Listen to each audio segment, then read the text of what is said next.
Tales from the Jazz Age by F. Scott Fitzgerald. Narrated by Kenneth Elliott. O Russet Witch. Part 1. Merlin Granger was employed by the Moonlight Quill Bookshop, which you may have visited just around the corner from the Ritz-Carlton on 47th Street. The Moonlight Quill is, or rather was, a very romantic little store, considered radical and admitted dark.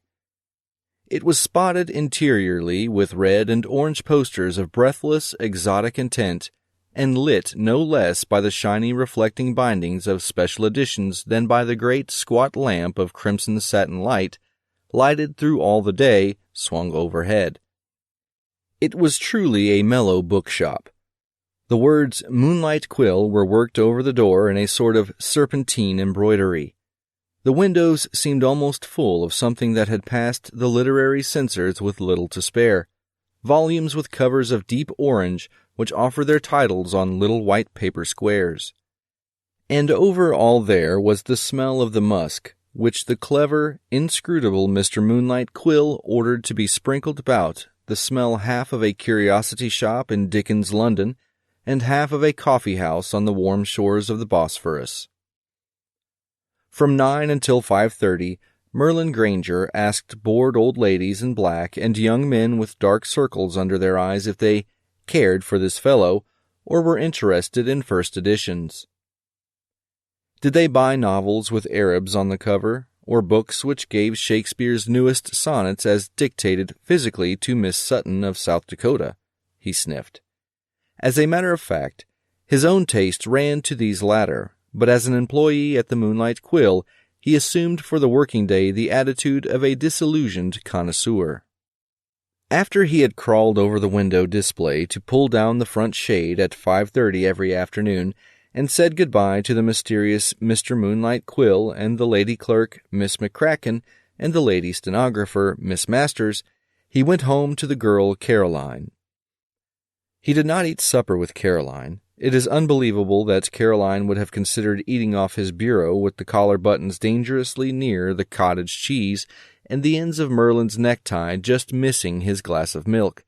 He had never asked her to eat with him. He ate alone.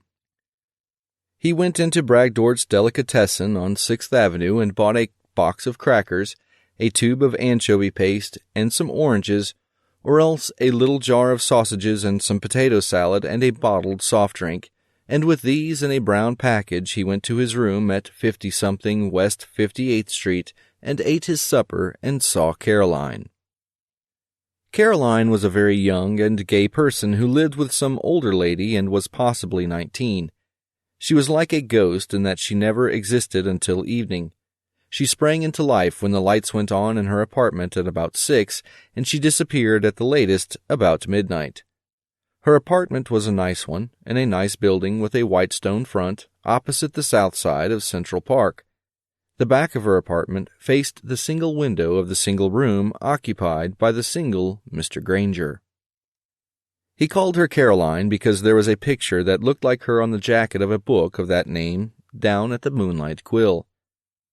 Now Merlin Granger was a thin young man of 25, with dark hair and no mustache or beard or anything like that, but Caroline was dazzling and light, with a shimmering morass of russet waves to take the place of hair, and the sort of features that remind you of kisses. The sort of features you thought belonged to your first love, but no, when you come across an old picture, didn't. She dressed in pink or blue usually, but of late she had sometimes put on a slender black gown that was evidently her special pride, for whenever she wore it she would stand regarding a certain place on the wall which Merlin thought most be a mirror. She sat usually in the profile chair near the window, but sometimes honored the chaise lounge by the lamp, and often she leaned way back and smoked a cigarette with posturings of her arms and hands that Merlin considered very graceful. At another time she had come to the window and stood in it magnificently, and looked out because the moon had lost its way and was dripping the strangest and most transforming brilliance into the areaway between, turning the motif of ash cans and clotheslines into a vivid impressionism of silver casks and gigantic gossamer cobwebs.